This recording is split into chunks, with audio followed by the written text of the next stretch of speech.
Students, आज हम start करने जा रहे हैं business study chapter number 3, business risk, nature and causes.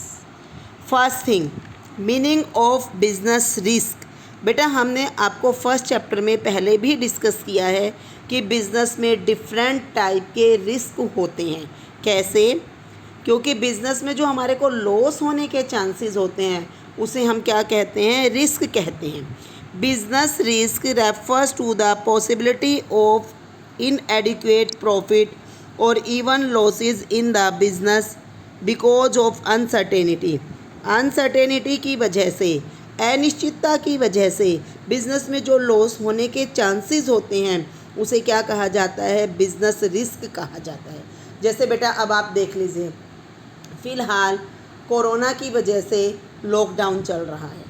Lockdown चल रहा है तो जितने भी बिजनेसमैन हैं उन्होंने अपनी दुकानों में गुड्स स्टॉक किए हुए हैं, उनकी दुकानें बंद हैं, तो उन्हें क्या हो रहा है? यहाँ पर नुकसान हो रहा है ना। तो इस तरह अनसर्टेनिटी, किसको पता था कि ऐसी अनिश्चितता भी आएगी, कोरोना का इतना भयानक रूप भी हमें देखना पड़ेगा और उसकी वजह से दोबारा से लॉकडाउन लग जाएगा और इस तरह से हमारे बिजनेसेस को लॉस होगा। तो बिजनेस रिस्क का मतलब है अनसर्टेनिटी, अनिश्चितता की वजह से अगर हमारे बिजनेस के को लॉस होने का या हमारे बिजनेस में प्रॉफिट कम होने के जो चांसेस होते हैं उसी को क्या कहा जाता है? बिजनेस रिस्क जो है कहा जाता है।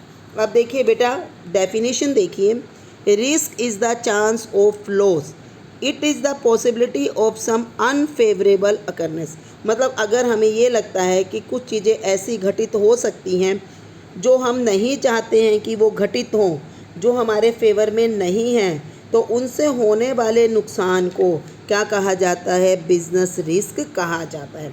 मतलब बिजनेस में अगर हमारी इच्छा के विरुद्ध कुछ भी होता है जिससे कि बिजनेस में लॉस हो सकता है, तो उन सारे चांसेस को हम क्या कहते हैं? बिजनेस रिस्क कहते हैं।